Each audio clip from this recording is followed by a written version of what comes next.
Bonjour, vous allez voir qu'il est très simple de former tous les temps pour tous les verbes et pour tout type de phrase.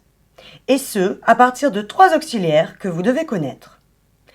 Je vais vous proposer un tableau simple, tableau que je vous invite à reconstruire afin de vous entraîner et de le mémoriser. Be au présent possède 3 formes qui bien sûr s'accordent en fonction des différentes personnes. Le plus connu, I am. Ensuite, les 3 personnes du singulier, vous le savez, elles fonctionnent ensemble. She is, it is. Enfin, are s'utilise avec les autres. You are, they are, qui se traduit ils sont. Be au passé, enfin, se décline avec 2 formes.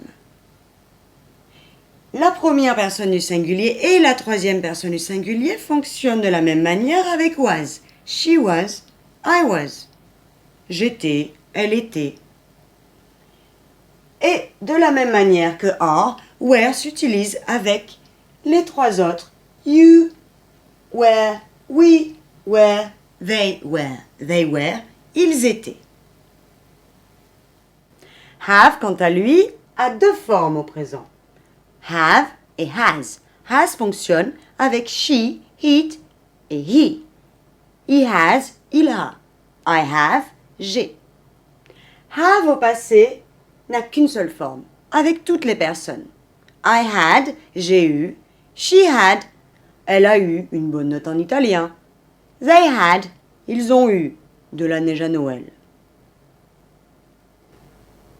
Enfin, do. Ici, il ne correspond pas au verbe faire, mais à l'auxiliaire do, qui ne se traduit pas forcément, mais qui sera au service de la conjugaison de tous les autres verbes. Par exemple, pour une question, on aura does she suivi d'un verbe pour les 3e personnes du singulier. Et pour toutes les autres personnes, do you suivi d'un verbe, do they, etc. Au passé, do et does devient did pour toutes les personnes. Enfin, pour conjuguer au futur, on utilisera will avec toutes les personnes et dans tous les cas. Vous pouvez maintenant construire toutes les conjugaisons.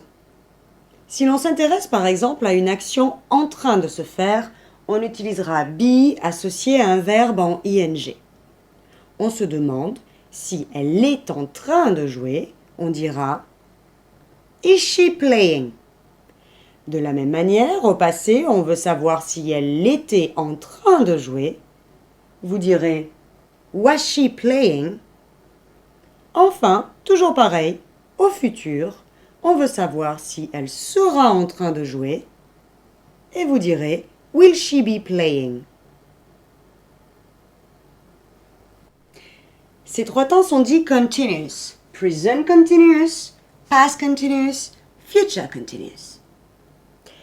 Ici, have, associé à un participe passé d'un verbe, va permettre de former 2 temps.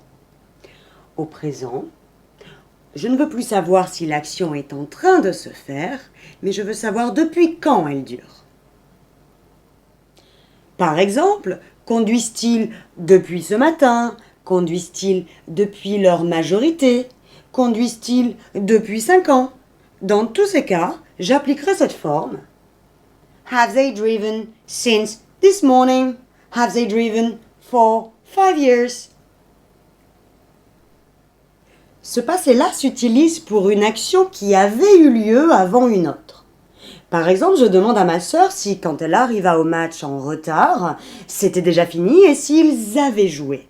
Cela donnera Have they played?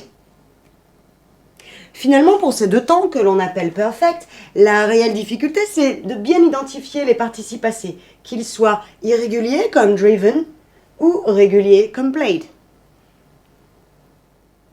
Enfin, les temps simples.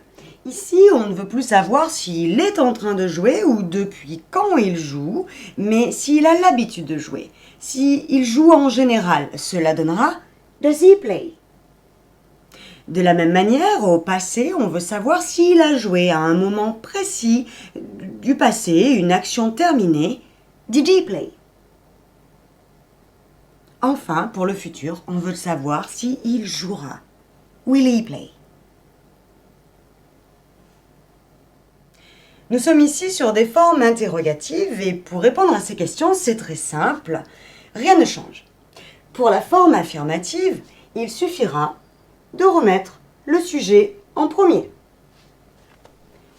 De la même manière, pour toutes nos autres formes, cela donnera She is playing, mon sujet est bien à la première place. Pareil ici, ainsi que pour toutes les autres formes. Pour la forme affirmative du present simple and past simple, on aura bien le sujet en première position, mais attention, l'auxiliaire do va disparaître. Ainsi, la marque de la troisième personne du singulier accolée à does se retrouvera à la fin du verbe. De la même manière, au passé, did disparaît et la marque du passé que portait did est ainsi transmise au verbe. Ici, cela donnera he drove. Pour la forme négative, il n'y a aucune difficulté. C'est l'auxiliaire qui prend la marque de la négation, not, et cet auxiliaire reprendra sa place derrière le sujet. Sachez que cet auxiliaire, avec sa négation not accolée, peut se former de manière contractée en N''T. Pour les futurs, c'est will qui prend la marque de la négation et will not, vous le connaissez, devient won't.